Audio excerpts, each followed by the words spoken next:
የእንስሳት ሀብት ላይ የሚከናወኑ ዘርፈ ብዙ የልማት ስራዎች የእንስሳቱን ጤንነት በመጠበቅ ማህበረሰቡ ከእንስሳት ልማቱ ሊያገኘው የሚገባውን ተጠቃሚነት ለማሳደግ ይረዳሉ። የእንስሳት ጤና ላይ መስራት ጥራቱን የጠበቀ ምርት እንዲሁም ውጤታማ አገልግሎት ከማስገኘቱ ባሻገር ከእንስሳት ወደ ሰው የሚተላለፉ በሽታዎችንም ለመከላከል በእጅጉ ያግዛል። ትኩረቱን የጋማ ከብቶች ላይ በማድረግ የእንስሳት ጤንነትና በጎ አያያዝ ላይ እየሰራ የሚገኘው ብሩክ ኢትዮጵያ የማህበረሰቡን ግንዛቤ የማስፋት የእንስሳት ሕክምና ማዕከላትን የማጠናከርና ውጤታማ ሕክምና የሚያገኙበትን እድል የመፍጠር ስራዎችን እያከናወነ ይገኛል። ለእንስሳት እርባታ ምርትና ምርታማነት ማነቆ የሆነውን የእንስሳት በሽታ ለመቅረፍ የሚያስችሉ መድኃኒቶች ናቸው።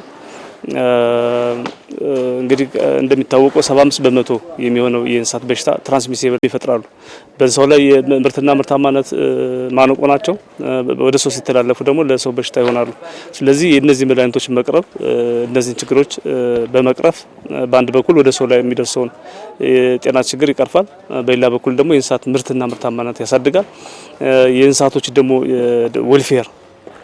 ወልፌራቸውን ደህንነት ጤናቸውን ለማሻሻል የሚያግዙ መድኃኒቶች ናቸው። የባህር ዳር ከተማ አስተዳደር በስሩ በሚገኙ 22 የእንስሳት ጤና ተቋማትን መሰረት በማድረግ ከዘርፉ ባለድርሻ አካላት ጋር በመተባበር የሰው ኃይሉን ለማብቃትና የእንስሳት ጤና አገልግሎቱን ውጤታማ ለማድረግ እየሰራ ነው። እንደኛ ከተማ አስተዳደር በተለይ ብሩክ ኢትዮጵያ በአጋርነት በሰፊ ስራ እየሰራ ነው ያለው።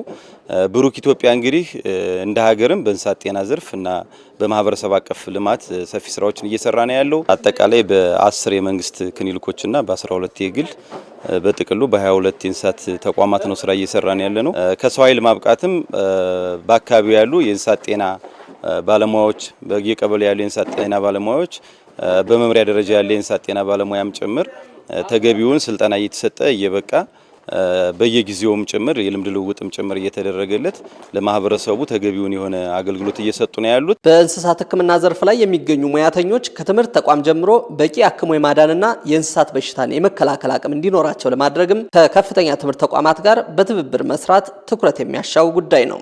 ተማሪዎች በደንብ ሰልጥነው እጃቸው ፈቶ በደንብ ዲያግኖሲስና ትሪት ማድረግ የሚችሉ ሙያተኞች ማፍራት እንዲቻል እነዚህ ክሊኒካል ስኪል ሞዴል የሚባሉትን በማስተዋወቅ አጠቃላይ በኢትዮጵያ በ4 ዩኒቨርሲቲዎች ይሰራል። በእኛ ክልል በክልላችን ደግሞ በባህር ዳር ዩኒቨርሲቲ እየሰራን ያለበት ሁኔታ አለ።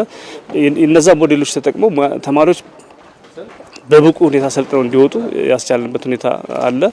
የዩኒቨርሲቲውን ክሊኒክ ደግሞ እንዲሁ የበለጠ አገልግሎት መስጠት እንዲችል ተማሪዎች የበለጠ ፕራክቲስ ማድረግ እንዲችሉ መለማመድ እንዲችሉ የዩኒቨርሲቲ ክሊኒክ አሻሽለን ገንብተን ያው ለአገልግሎት ዝግጁ አድርገን አስረክበናቸዋል ነው። ማህበረሰቡ ከእንስሳት ሀብቱ በሚገባው ልክ ተጠቃሚ እንዲሆን በባለሙያዎች የእንስሳቱን ጤና ከመጠበቅ ባሻገር ማህበረሰቡ በራሱ በቂ ጥበቃና እንክብካቤ እንዲያደርግም የማህበረሰቡን ግንዛቤ የማስፋት ስራ ይጠበቃል። ህዝቡን ማንቃት አለ። በየቀበሌው ክትባቶችን እንሰጣለን። ፕሪቬንሽን ወይም መከላከል ላይ የተመሰረተ የእንስሳት ጤና አገልግሎት ነው የሚሰጠው ኖርማሊ።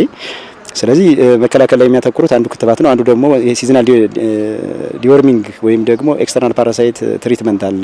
ወቅታዊ የሆኑ አመት ሁለቴ ክረምት ከመግባቱ በፊትና ክረምት ከወጣ በኋላ እነዚህን አገልግሎቶች እንሰጣለን። በእያንዳንዱ ቀበሌዎች ላይ 20 አርሶ አደሮች አሉ በእያንዳንዱ ቀበሌ እና እነዚህ አርሶ አደሮች ቼንጅ ኤጀንት እንላቸዋለን፣ የለውጥ ሐዋርያ እንላቸዋለን። እነዚህን በየጊዜው እየሰበሰብን ያሰለጠነ በአሁኑ ሰዓት ህብረተሰቡ በብዙ ቦታ ብሩክ ኢትዮጵያ ደርሶ የተሻለ አያያዝ የእንስሳት አያያዝ ዌልፌር እንዲኖር የተሻለ ስራ ግንዛቤ እየተፈጠረ ያለበት ሁኔታ ነው ያለው።